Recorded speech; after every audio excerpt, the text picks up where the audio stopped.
What's up, parish orphans and retrogrades? Timothy Gordon here.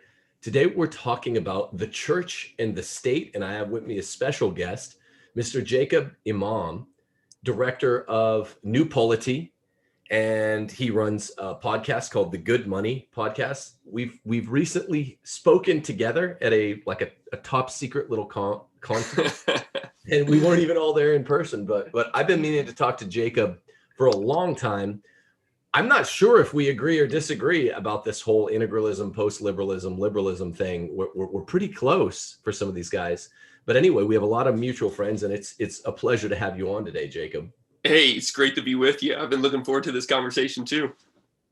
Yeah, it's good stuff. And you made a great presentation at our little Cloak and Dagger conference outside of Notre Dame. Yeah, I was there in person. You were Skyping in. Look, here's the thing, man. In the post-Trump era, yeah, and even the Trump era, but especially in the post-Trump era, Catholics there's been a Catholic populism on the ascendancy. I got no problem with that. I was a Trump supporter to the extent that one can be. And I want to talk to you today, just for a little intro, what we're going to be talking about, whether or not we need to go get a Catholic king. I don't think you or I are for that.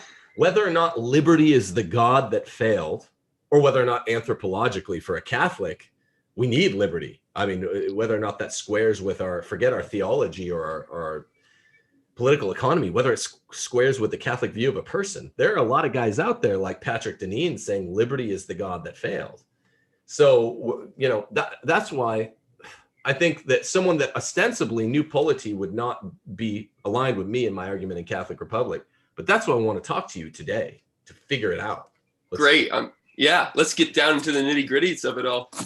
I think maybe a place to start is that I would like to see a Christian king, but maybe not in the way that we'd see an alliance of throne and altar, in a way where the state in itself remains as it is, but just Catholic, for instance. But I truly, yeah. So in true thinking, I don't think this is kind of a point of disagreement, but if we were to have something like a king over a very small government that indeed was not a state, we can kind of get into that. I would love for him to be baptized, not only like naturalized as an American, but supernaturalized into the kingdom of heaven. I'd love for him to be confirmed. I'd love for him to have his vocation in marriage and to be living out his vocation as the king. Leading us towards God, leading us further into the mysteries of his church, into a more intimate relationship with Jesus Christ. We need to be directed together corporately in the common good towards that end. But man, is that going to look like our modern state apparatus? No way. Absolutely no way. So maybe that's something to start off with. Yeah. So here's a question. Mm-hmm. How many of those good kings can we count in history? Because absolutely, the Catholic teaching is more clear than a lot of these guys who are political scientists and don't really know the philosophy of theology assume. There are three good regimes that are acceptable from a Catholic point of view, right? A good king, a good aristocracy, or a good republic or polity. And all three of them get corrupted and become a bad form of government when the common good is not sought. So doctrinally, we can't really as Catholics say, hey, I don't like kings, I don't want a king. Yeah. If that's the form of government for your little stretch of land, which is a big area, the little stretch of land which is necessarily taught by Catholic teaching on what sort of government should we have.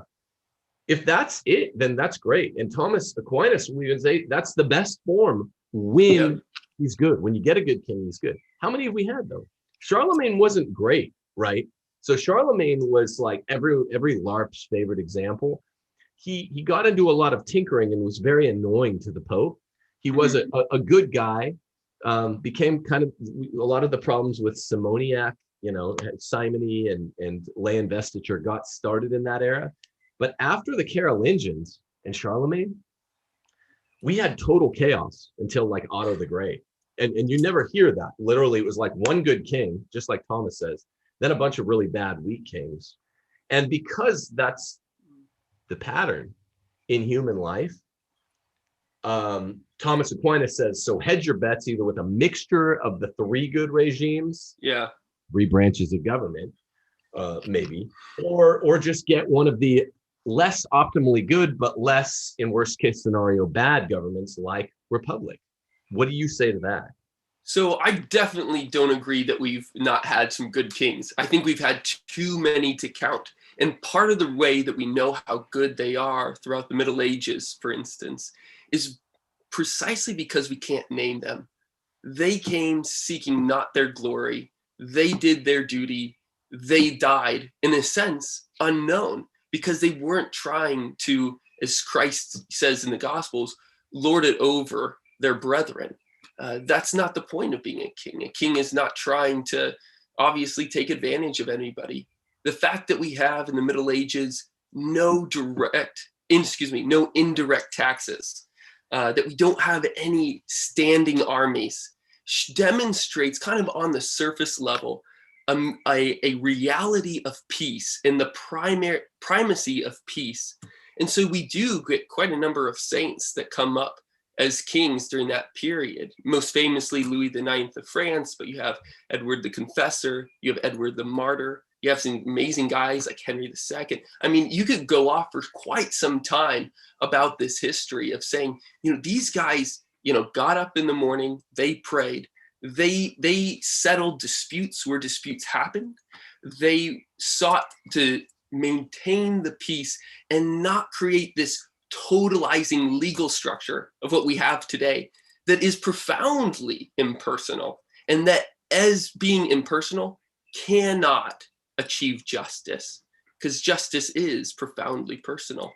So I would start with that. Of course, Thomas also in that treatise on law speaks about the different ways in which you could reform the order of society, the government, more precisely, based upon the virtue of the people, not only the king, but the people themselves. And that just needs to happen. And that's only something that can be discerned on the ground in the time, and does adjust based upon the virtue or the vice of the people at that time. So that's how and it can't be a static system. In other words, it really does depend upon how a society as a whole is doing in their walk with Christ, and actually in their journey to heaven. Right now, we're not doing that hot. We need a lot more remedial help, So that's, but that's really the crux of what Thomas is getting at there. And I think there is good hope for one day, probably centuries from now, after a long conversion of a society, a profound re-evangelization, not just a new evangelization, but a re-evangelization, that could bring us there again, something of the sort of what we saw once Christianity, through its holy obedience and its apostolic zeal, converted the Roman Empire and saw it start to wither away. Yeah, so I definitely wasn't disagreeing with the point that there were good Christian kings. Sure, okay. A couple caveats there. There were definitely ones. I mean, Charlemagne, throw him in. He was, sort of Rome reboot called the Holy Roman Empire, like New Year's Day of 800. The point was the ratio. The ratio of good Christian kings over that large landmass, the continent of Europe, more or less. Right. Talking about here, they were too small a ratio, and Aquinas is really specific about this. Kings are the best form of government when they're good, but they're good too small a portion of the time. And also there's a second problem. This is the problem I really wanted to talk to you when I was reading your excellent article, "What States Can't Do," on New Polity's site there. Oh, well, thanks for it. I didn't actually write that. That was Andrew Jones, but I thoroughly agree with it. Yeah. Well, it's an excellent article still. Yeah, thanks. Here's where he was totally mute. Here's where he's totally mute. And this is the problem. Subsidiarity, popular sovereignty, a lot of these integralist guys, who I think both you and I oppose, that are like, want make the catechism the laws or something like that. And how do you even do that? Because Francis and Paul VI were against free trade. JP2 and John the 23rd were for free trade. What are we going to change every regime? But they don't seem to understand that popular sovereignty is a Thomistic idea, and particularly it's a Bellarminian idea in Suarez.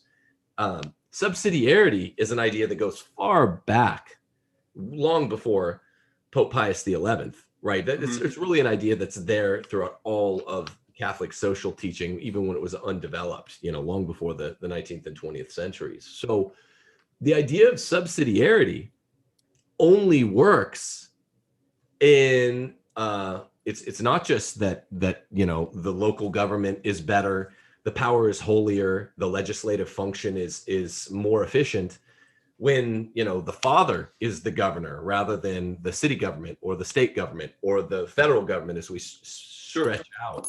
But that's subsidiarity. That's a Catholic social teaching.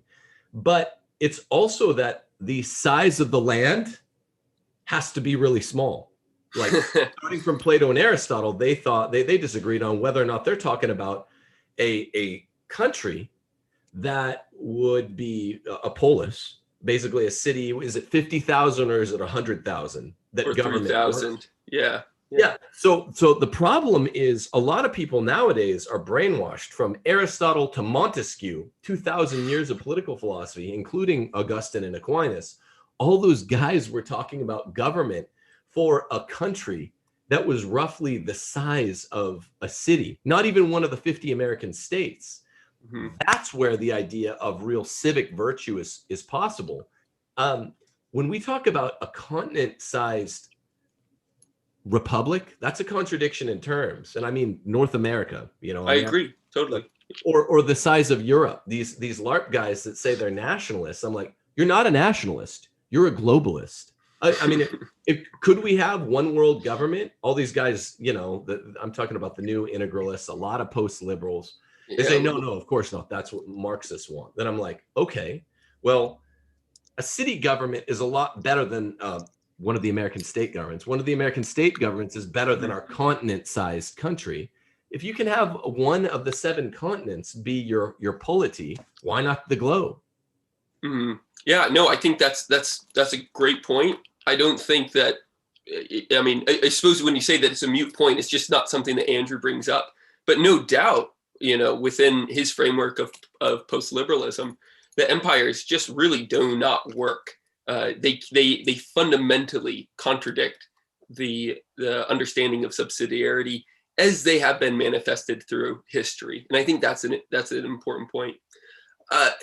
Just to jump back on your previous point on the proportions of history, I think that there might be a slightly different reading on Thomas. I think it's really hard to, make a statistical argument without hard statistics in hand. But without a doubt, what I completely agree with you on is that this idea of popular sovereignty is important within the tradition, primarily because it breeds the freedom of a people to actually be what we are, rational creatures, right, ascending to heaven.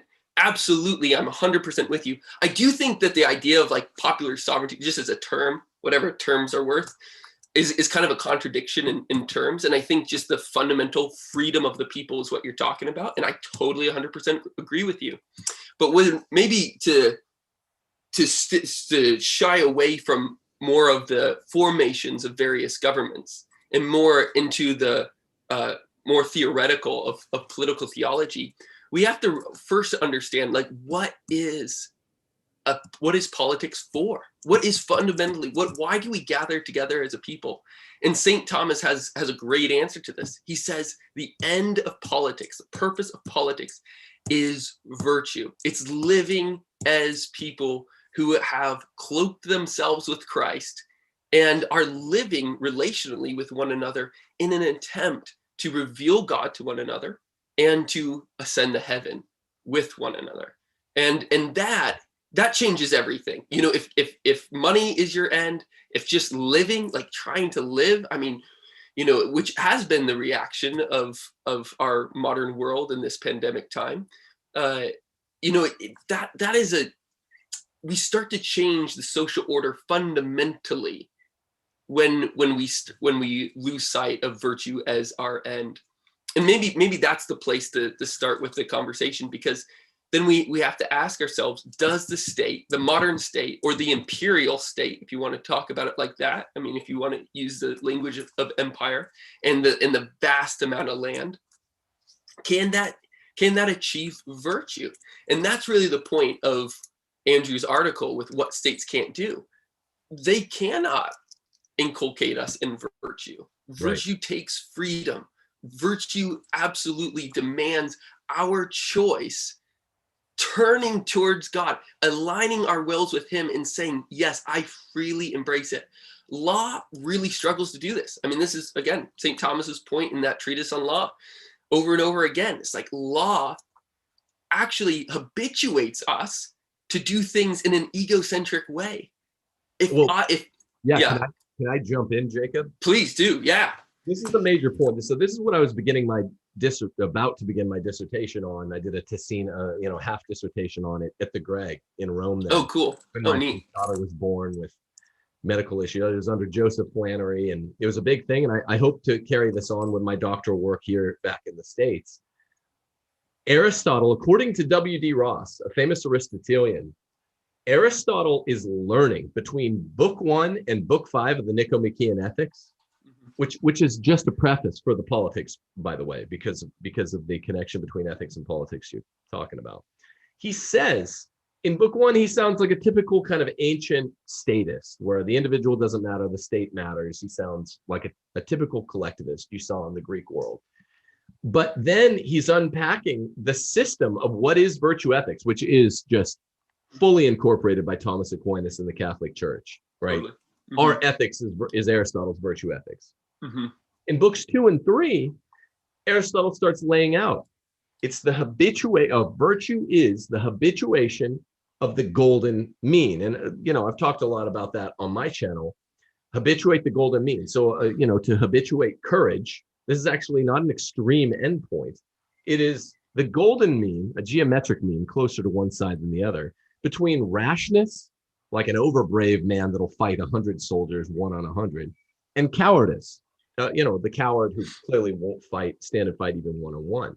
And it's doing it enough times, finding that geometric middle, which is a little closer to rashness, doing it enough times that it grows from your intellect, I need to do the courageous thing, into your will and into your character. Now, Aristotle, by the time he gets to his famous book 5 of the Nicomachean Ethics, where he formulates the idea of really natural law, they say. Or the politics, yeah. Politics. Yeah. Between books 1 and book 5, W.D. Ross, a famous Aristotelian, says that we're like watching Aristotle learn from his own system. And by the time he gets to book 5 in the Nicomachean Ethics, he's no longer sounding like a collectivist. And here's why. Because neither you nor I like the imperial state, right? The giant state. But even in a tiny city-state of 50,000, even in the polis, Aristotle realizes the only way to do the truly virtuous act is to get that actual virtue you're after, to become the courageous man, is to not only do the courageous act one time, but to do the courageous act, he says, as the courageous man would do it, motivated by the exact things the courageous man would be motivated by, which means not a law. Receive the resultant pleasure from doing the act afterwards. And if you don't do it that way, then you're not truly courageous. You're only a continentally courageous man. Mm-hmm. This means you're it's kind of accidental, fake form of courage. That's the most law can do. That's the most virtue that the law can cultivate, even in a small state. Mm-hmm. That's the problem. And Thomas absorbs all these blows.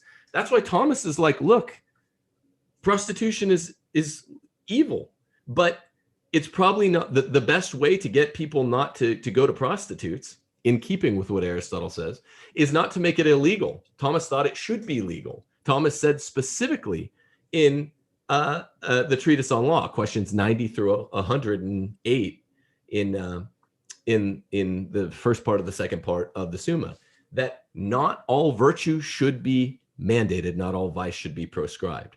And the post-liberals, most of them, not you, and the integralists hate this. They hate what Thomas teaches. Yeah. Yeah, well, I think, there's a few differences, of course, on Thomas and Aristotle's understanding of virtue.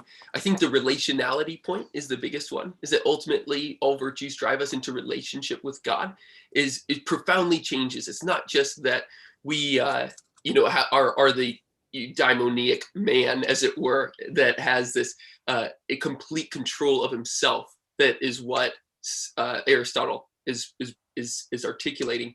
But it's really that we're able to love better with one another, which is ultimately what all the virtues aim for. But I completely agree. This is just one of those ways that Thomas just enhances Aristotle.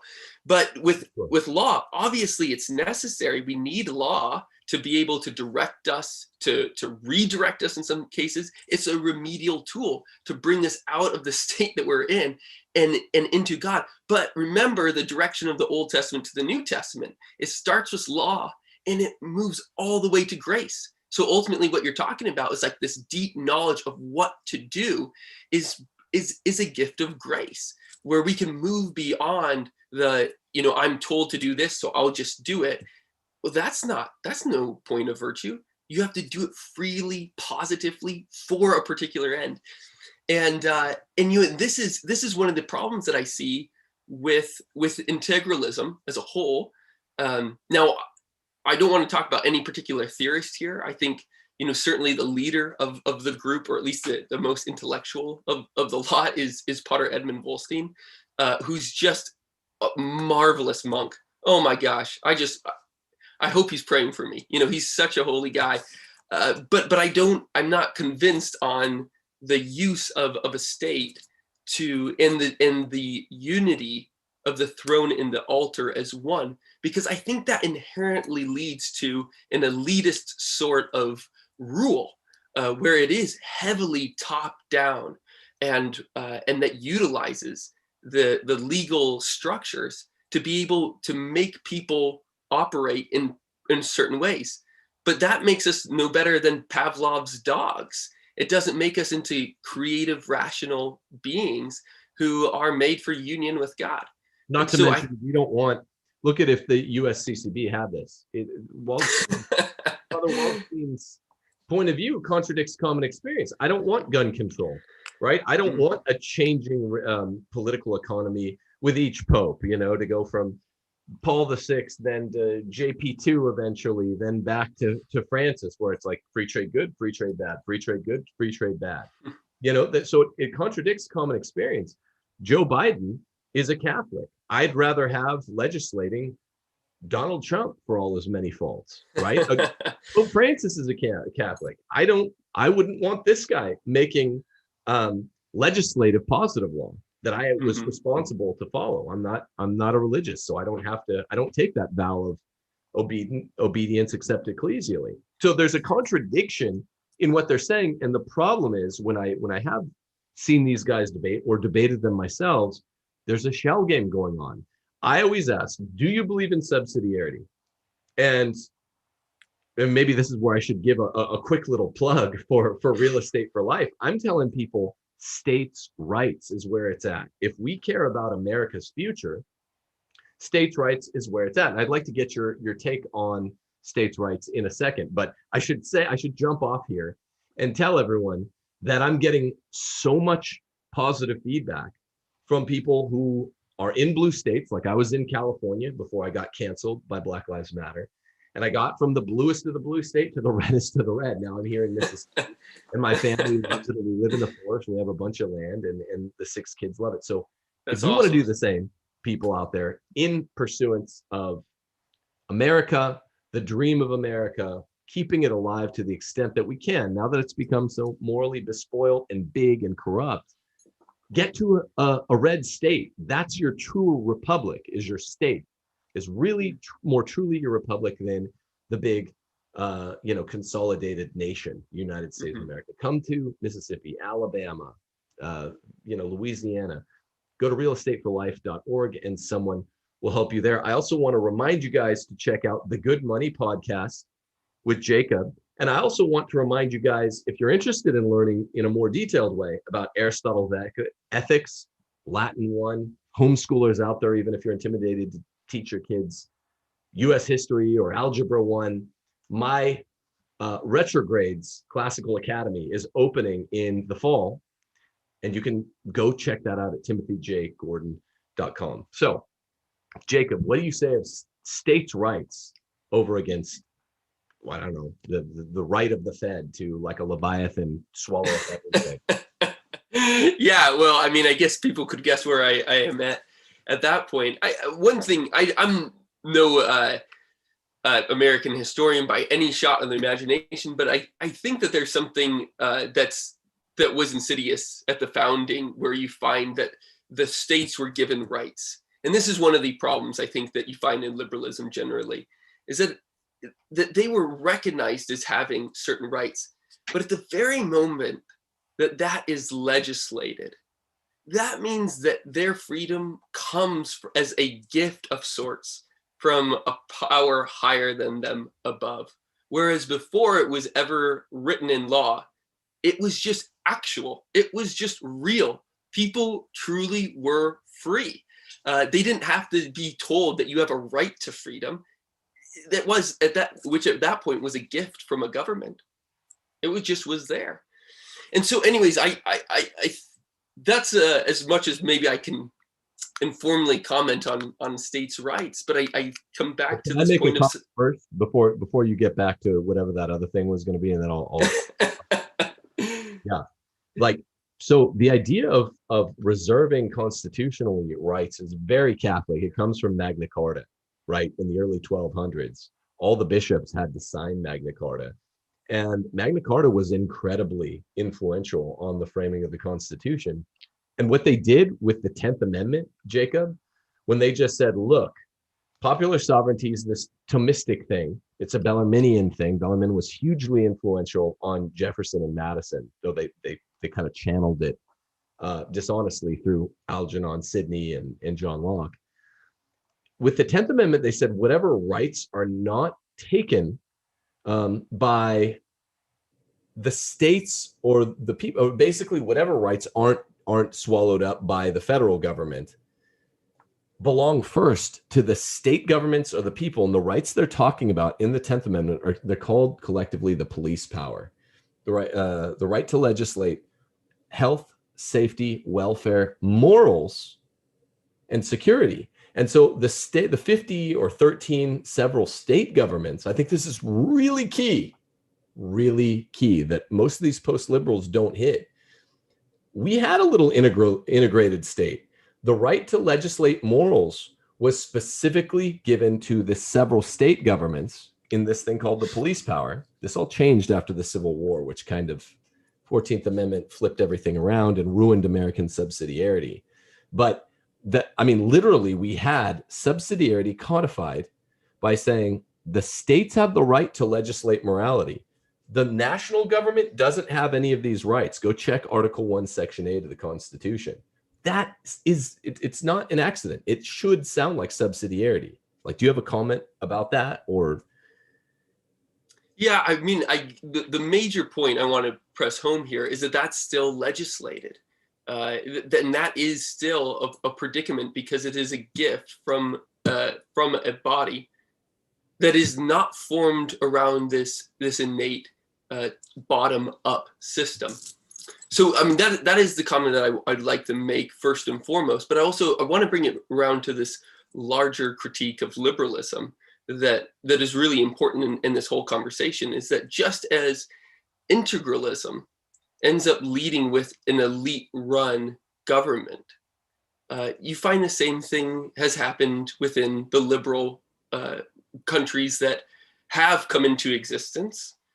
And as well as, I think that's a fundamental flaw in its theory. And so I want to make this distinction as well, this integralism on one side and liberalism on the other, and saying that define both real quick. Sorry. Yeah, sure. Yeah. So what liberalism is an Enlightenment philosophy, political philosophy, that believes that the individual is an autonomous being that only has the ability to interact well with one another based upon legal contractual relations, and which inevitably lead to the formation of a state. Within integralism, which is a form of post-liberalism, they believe as the first and foremost that the individual is made to worship God, and that that divine worship is the last end of man. So unlike liberalism, which sees that the individual is autonomous and has its, this is an important part of the definition I missed, has his ability to define reality as he so chooses, they see that there is a positive understanding of the good rather than a negative one. But they utilize the same state apparatus that liberalism built. So those are the ways in which I would define integralism. I would say that it's certainly off to a better start than liberalism is. It does not suffer from that fatal misunderstanding of what man is, as liberalism does. It certainly understands that our last end is the end that we are all, destined for, and called to, rather, I should say. But its form does not meet the end. So, of course, this is Aristotle 101, that the form has to meet the function. And if the end is getting to heaven, then we have to have a right governing apparatus to help us do that.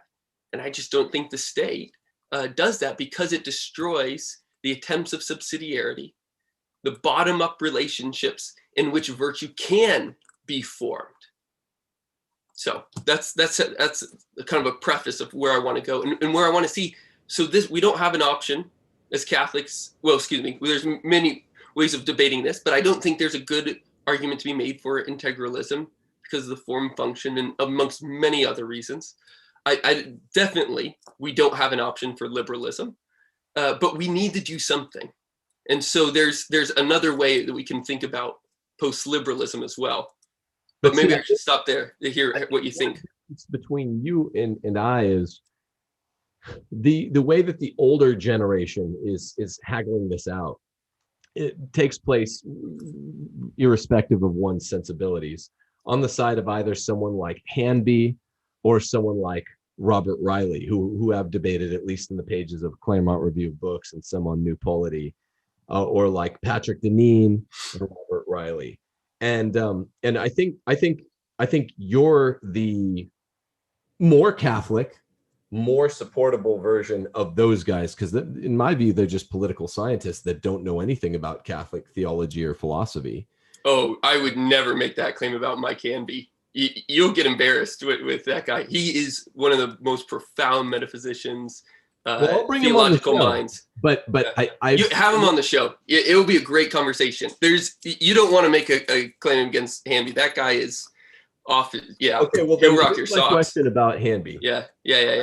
Your version and my version are kind of iterations of these other guys. I definitely wouldn't align myself hook, line, and sinker with Robert Riley, because I do think having a king is one of it's Catholic teaching. It's one of the three good forms of government. It's the best when you can do it.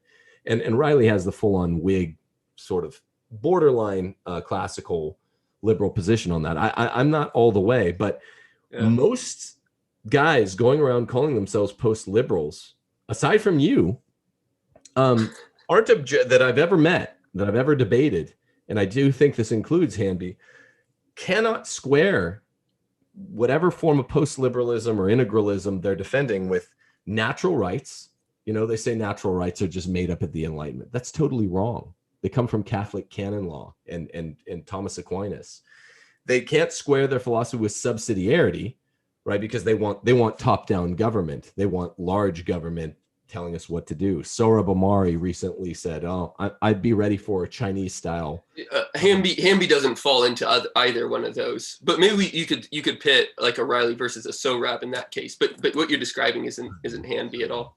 Well, and Hanby was right. One of his critiques of Riley that I read, the Claremont Review of Books, was that James Madison, essentially in Federalist 10, he gives basically a modernist account of how to deal with the problem of faction, which is really just the problem of sin. I agreed with Hanby there, but natural rights, popular sovereignty, and subsidiarity. Every other post-liberal I've ever talked to besides you characterizes these things as the three, items to be jettisoned from the Enlightenment. They're just, I don't know who I'm talking about specifically here. I guess Patrick Deneen seem wholly ignorant that these come from long before the Enlightenment, and actually the Enlightenment's anthropology, which is a mixture of a Protestant and an Enlightenment anthropology, they cannot sustain the view of the person that squares with natural rights, subsidiarity, or popular sovereignty. So the Enlightenment anthropology, I completely agree. For the term post-liberal generally, it's certainly what post-liberal is attempting to jettison is an understanding of man as an autonomous individual who does have a right or the ability to define reality as he so wishes, and to construct a contract, a social contract, in such a way as to protect that ability from the harm done to it by others. Now, insofar as we're trying to get away from that negative version of freedom that John Paul II loved to talk about so much, and that the whole tradition has, and to a positive understanding of the truth and towards the good and towards real freedom, that is really what post-liberal is really all about. Now, within that camp, you do have a large swath. You have people that go way too far, and on that integralist side, I don't think Potter Edmonds on that far extreme. He's I might disagree with him on some things, but I do think maybe you take Sorab, another good guy, but just another guy that I disagree with, who would be further on that side. But then there's this other side of post-liberalism that totally values subsidiarity, that totally values the true search for the good, and that understands law as a remedial tool that with which we cannot construct a total governing apparatus. And within that camp, you definitely find a Michael Hanby. You definitely find a DC Schindler, a DL Schindler, an Andrew Willard Jones, a Mark Barnes. I would toss Patrick Deneen in there, but the other guys are thoroughly within that camp, within an understanding of natural rights. That's just a tricky term. It really depends on how you're defining it, and that might sound like kind of an academic-y answer. But if rights are given to you from government, well, hey, we're not fans of that, really. If rights are something that you find is inherent into the creation of the world, we can talk about that something. But we really need to start there. Yeah. You're circumscribing the definition of negative rights as always meaning that the government fabricates them and gives them to you.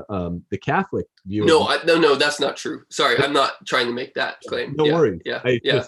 Negative rights means, look, yeah, life, liberty, and property, as it came down through the late Middle Ages in Suarez and Bellarmine, these are just the rights. None of them are untouchable or absolute, by the way, or else, the Catholic Church couldn't defend and formulate the death penalty. It's always defended and formulated. So life, liberty, property can all be taken, but they're near being natural rights that the government, that come from God, that's what makes them natural, that the government itself can't take. Well, that is the Catholic conception of negative liberty. It squares with subsidiarity.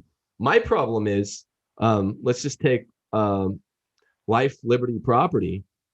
Patrick Deneen seems to think that liberty fails, and he defines this into autonomy.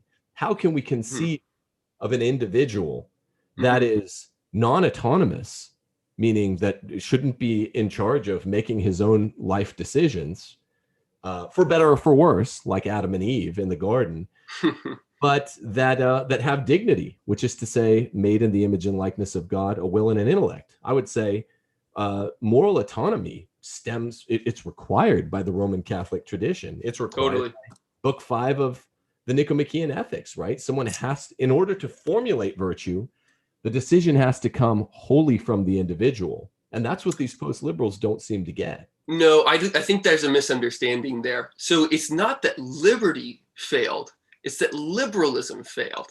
And that's a really important difference. So liberalism is... That's his thesis. Liberty is the God that failed, right? That's literally the title of Deneen's book. And that's... No, it's not the title of his book. It's why liberalism failed, not liberty.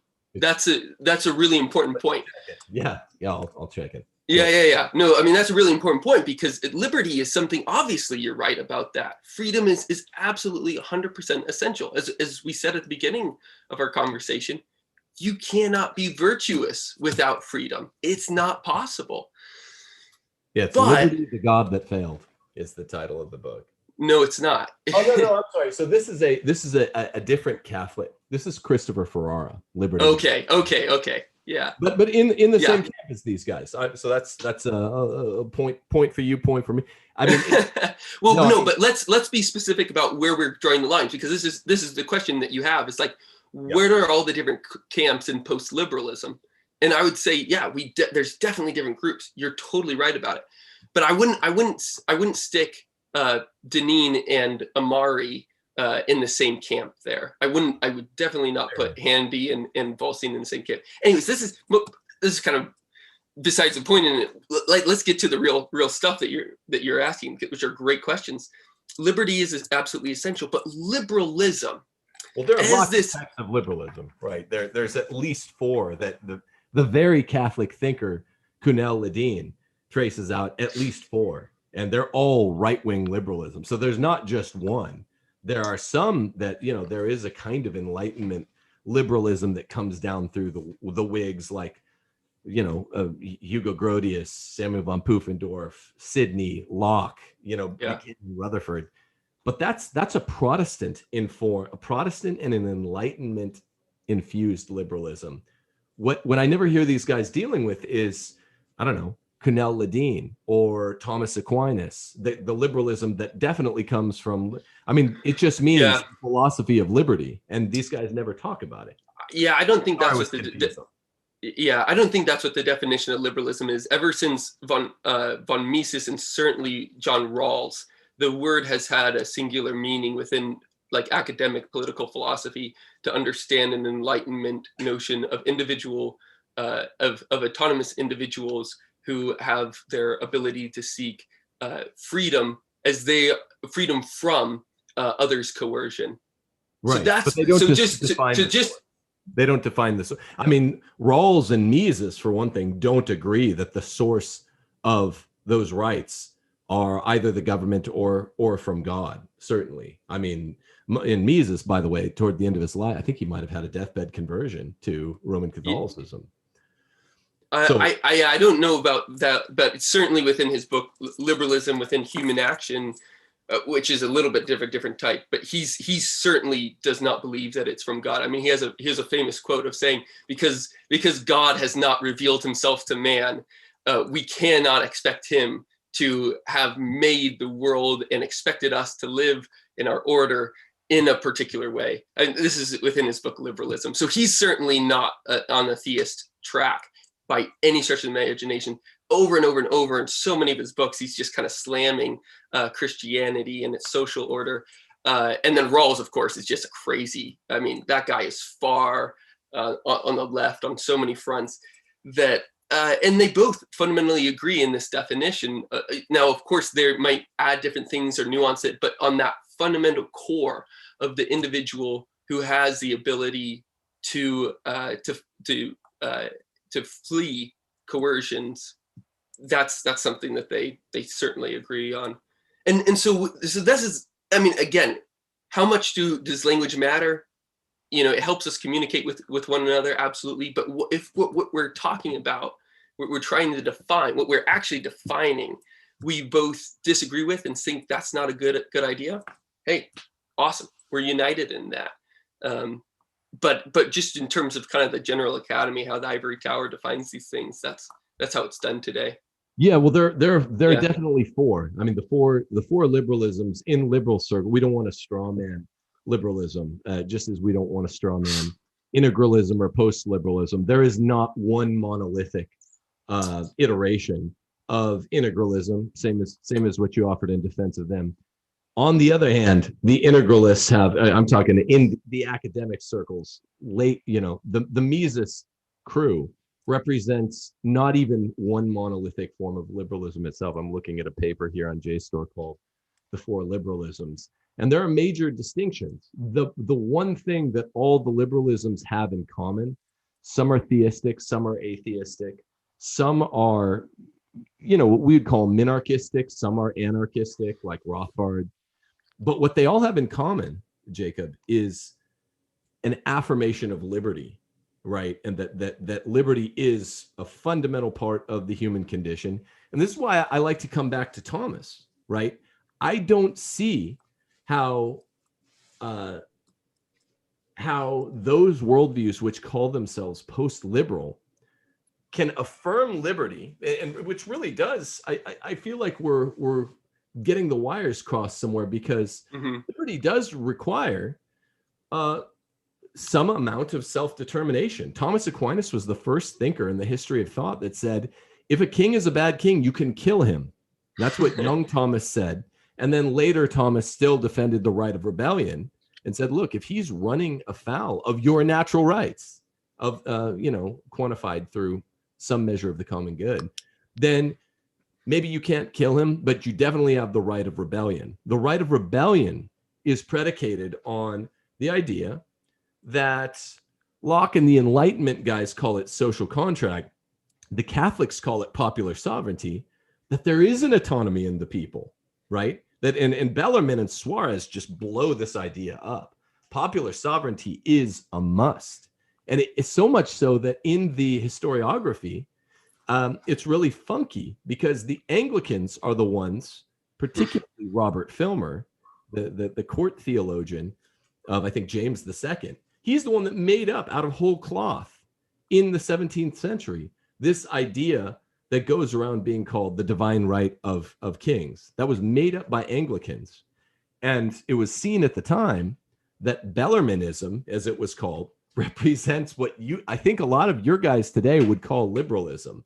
The idea of self-determination, autonomy, liberty, and the right of rebellion. That was good. So much so, I have this Bellarmine book right here, and it's like, look, there's a great quote by Filmer. This is associated with the Papists, this idea of what you would call liberalism. And the idea of the divine right of kings was propped up by hated Robert Filmer, who wrote this book, Patriarcha. Now, the interesting thing is, Locke and Sidney, the Whigs, who were Protestant kind of Enlightenment thinkers, famous John Locke, famous Algernon Sidney, they looked at this Papist, Bellarmine, debating against Robert Filmer. Robert Filmer wrote the book Patriarcha, who's an Anglican, against Bellarmine. And they said, look, even though we, Locke and Sidney, are English Whigs in the Parliament, and we're Protestants, we choose Bellarmine's side.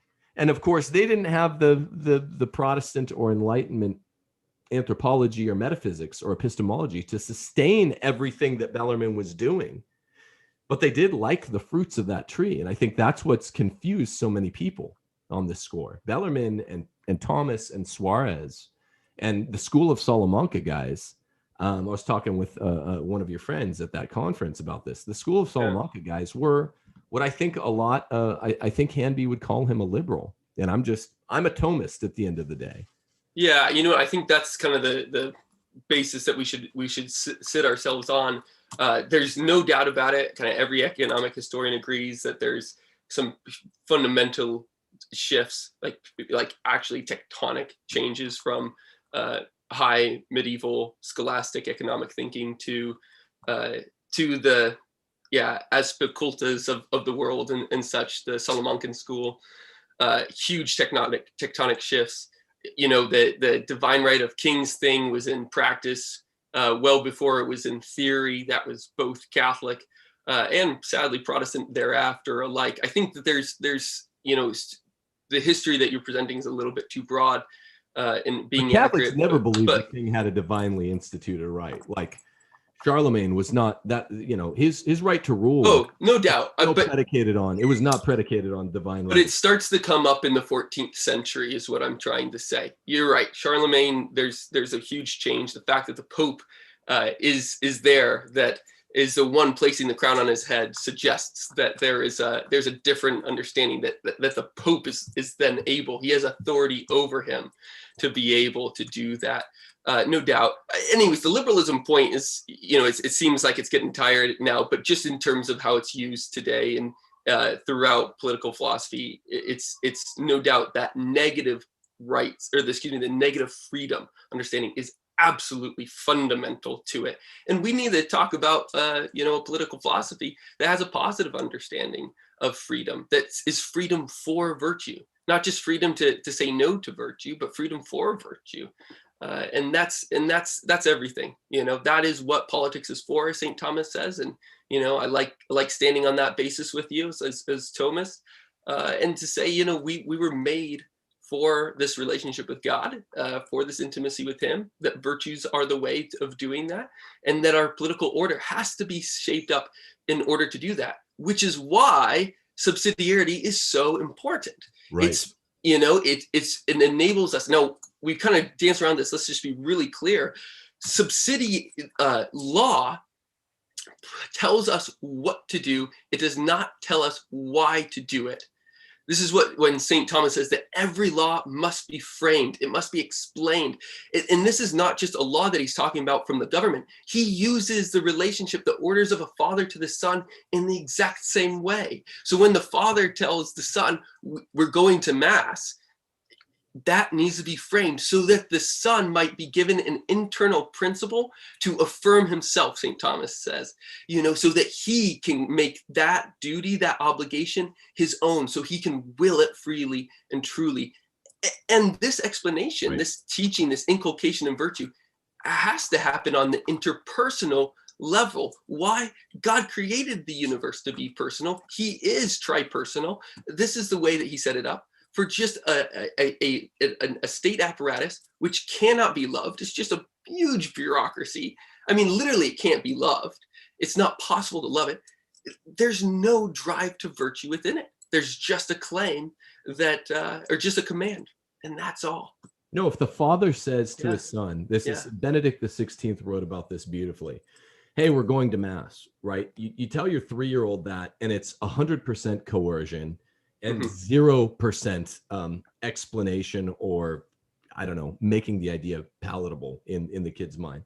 But then as he's 4, 5, 6, 7, it's going less coercion and more, you know, amelioration of the idea, selling it as this beautiful thing, such that when by the time a kid's 15, 16, if you raise them right, you've pitched this idea of some virtuous thing, the natural virtue of religion, going to mass on Sunday, or the natural virtue of courage or magnanimity, or whatever the father is teaching his kid. Who cannot do that at all? I mean, when we live in a continent-sized country, Washington, D.C., it's not that Washington, D.C. laws can do that a little bit less than the father. If I live in California, these legislators in Washington, D.C. can do it 0, right? They can do it no more than Beijing can. Just by passing a law, there's absolutely no force besides coercion. And you'll hear from libertarians, the state has a complete monopoly on violence or on coercion, and they do. Yeah. So this is what these guys have to be. I guess we're out of time here, but this is where you have to press these guys at New Polity. It's like, oh, we sure are, man. Yeah. Explain how this works. Like, so the father can, he has the right from God. And he's in the position to make the call, as we say, of referees in sports. Yep. And he can explain, he plays, prays, loves, jokes, laughs, works with his kids all day long. So you say, we're doing this, and then you explain why as they get a little bit older. There is 0 capacity in the modern big state, right? The Leviathan state. We don't live in city states anymore, aside from Malta or something like that. There's 0 capacity for that to happen from Washington, D.C. So we need to be honest about that. There is no teaching capacity whatsoever from the fat cats in Washington, as they say. Do you agree with that much? Oh, of course I do. Yeah, I mean, the basis has to be in the pursuit of God, which can, has to meet the function. Hey, the form of the state just doesn't meet the function of inculcating us in virtue. It just doesn't work. Right. So that's I think where we strongly agree.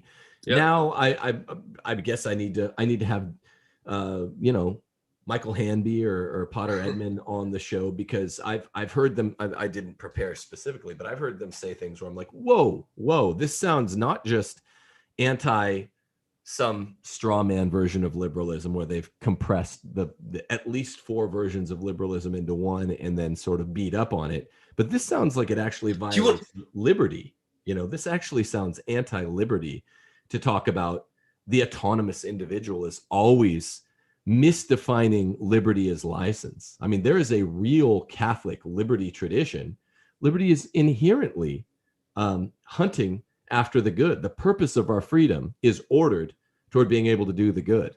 That's the tradition baked into Catholicism. Whereas when I hear these post-liberal types, they're always talking about liberty as if it's license. License is disordered freedom for its own sake.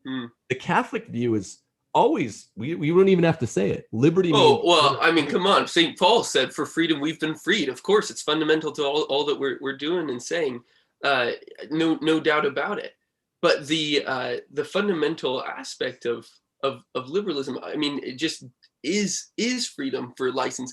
But the question is, well, I disagree that they're different forms. Maybe the okay. Form So give us the 4. Give us the 4 forms from that article. So we have at least 3 positions within whatever you'd call the Austrian school, right? I mean, there is what I recommend to you strongly are the books of Kunaut Ledeen, who is a Catholic thinker that was on board with Austrian modes of thinking about political economy. There's the fundamentally Whig version of liberalism, at the very least. When we're talking about Locke and Sidney, Locke is a corpuscularian, right? This is a problem I do take with Robert Riley's argumentation. The Anglicans, it doesn't really matter whether they're Lutherans, they believe in a fundamental rejection of human liberty, and yet they're arguing for it politically. So this Whig conception of liberty is very, very problematic, or needless to say. I mean, Luther argued against Erasmus that the human will is in bondage. We don't have a theological freedom. Famously, Calvin said that we're predestined to sin. Total depravity, that T in tulip, means that human beings we don't have enough grace after the fall to make even one good decision. The disagreement between the Catholic view of what happened at the fall, which we call concupiscence, and the Protestant view of what happened at the fall, which was a complete erasure, a complete darkening of both the will and the intellect, just call it total depravity, is such that we Catholics believe, yes, it's much harder to form a good habit after the fall of Adam and Eve. It's much easier to form a bad habit, but we still can do it. We're not totally depraved. Whereas it doesn't really matter whether you're talking Luther, the Anglicans, or the Calvinists. They all pretty much have the view that at the fall, human beings are completely depraved, completely enslaved to sin. So what is this Whig political liberty that they're talking about? I agree with Michael Hanby in his critique of Riley on this point. The Whigs, the Protestant conception of liberty doesn't work. So that's a second conception of liberalism. Then there is the old Hayekian view of liberalism, which doesn't pronounce specifically on God. And generally speaking, I think I have a much more favorable view of what you're describing as negative liberties, but it's different from Kunaut Ledeen's. It's not informed. There's a fourth one I forget, but there's a lot of liberalisms. That's the point. Just as there's a lot of liberalisms. But I want to say, like, certainly for if you're talking about Austrians on the one side, and of course Hayek, so Austrians, the Whigs, and then Hayek, who's of course also an Austrian, and you want to break it up. Mises' whole thing was for these negative liberties. Rothbard, his whole thing was for negative liberties, even to the point of being able to sell your kid. He total pro-abortion. Hayek, totally for negative liberties. This is the common theme. This is why the Academy agrees that the common core of liberalism is negative liberty. And negative liberty doesn't always, there's a Thomistic conception of negative liberties as well. But we're specifically speaking about an autonomous individual who has the right to push away coercion from others so that he can seek to realize the conception of the good that he defines for himself.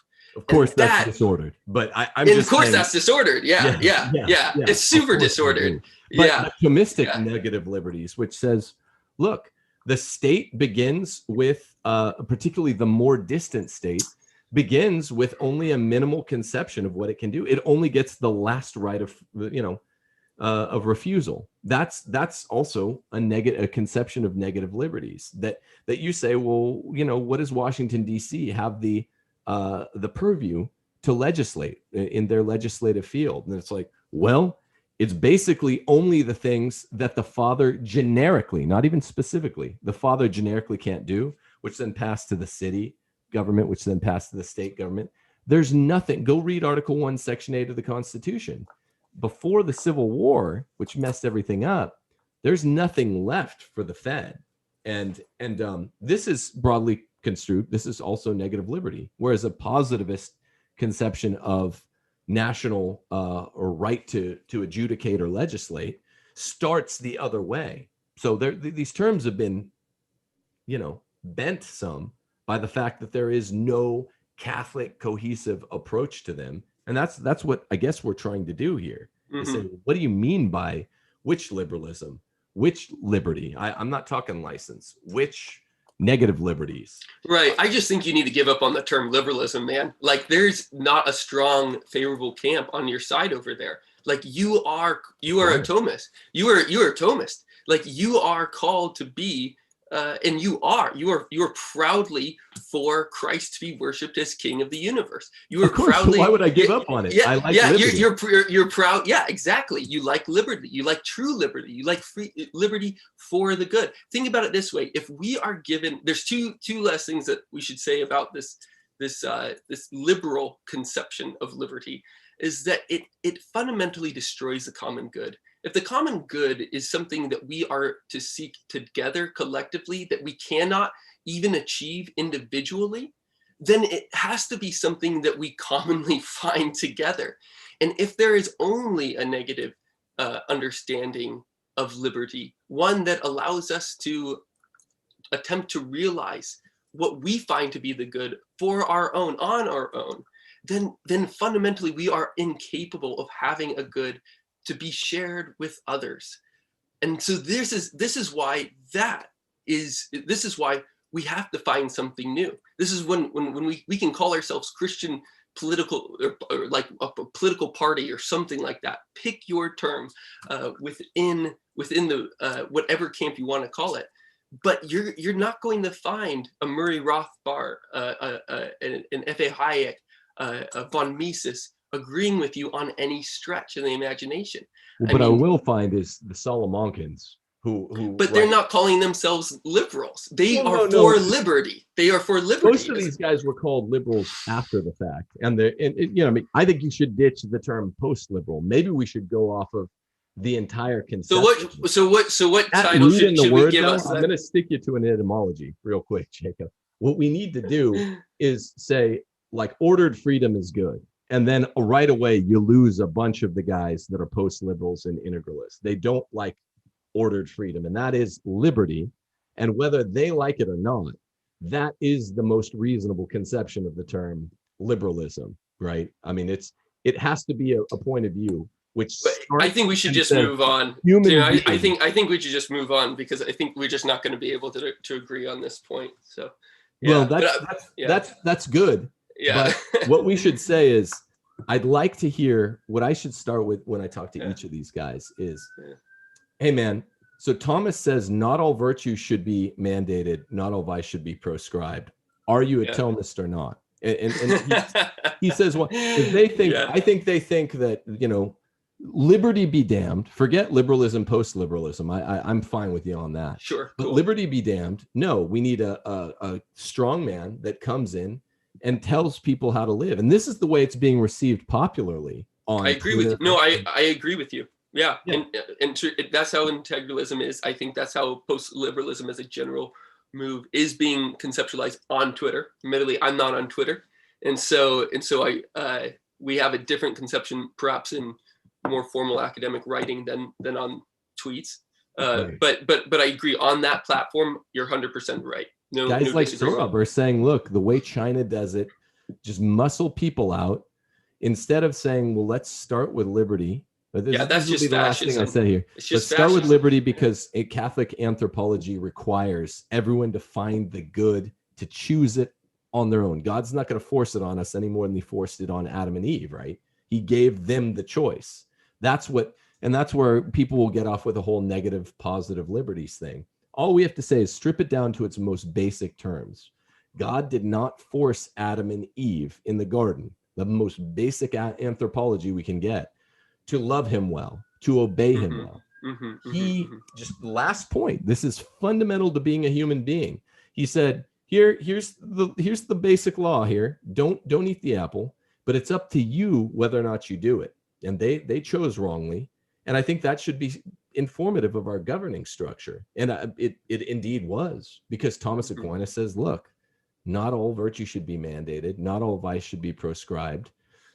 Liberty is who we are.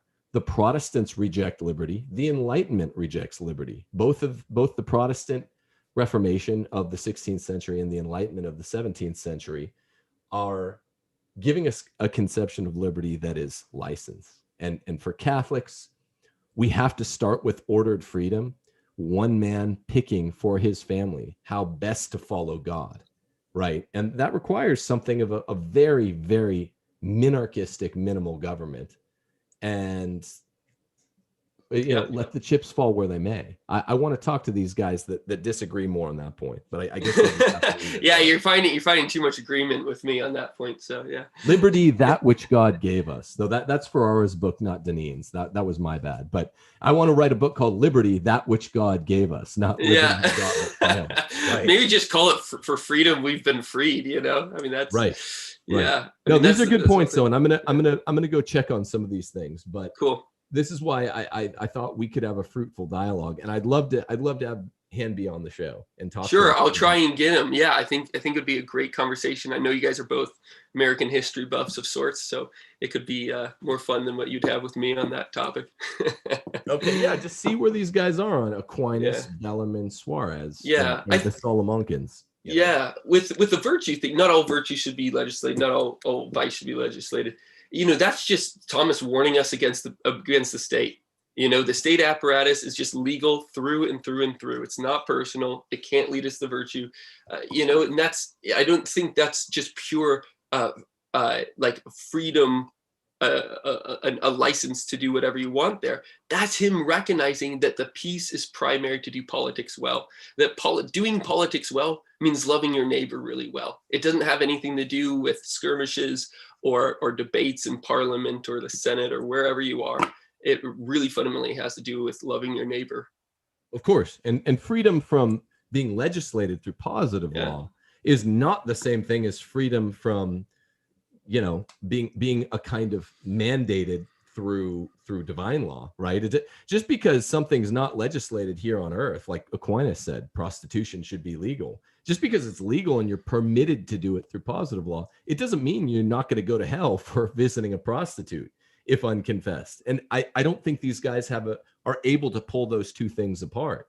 Yeah, I mean, at the talk, maybe I shouldn't say this now, it's going to be public, but yeah, I said, if you just want to ban porn, and that guy's not going to be not looking at porn for the right reasons, he'll just be suffering, not looking at porn on his way to hell, it's, this is part of the problem with it, is that, the first things are not first. Yeah. We got to put first things first.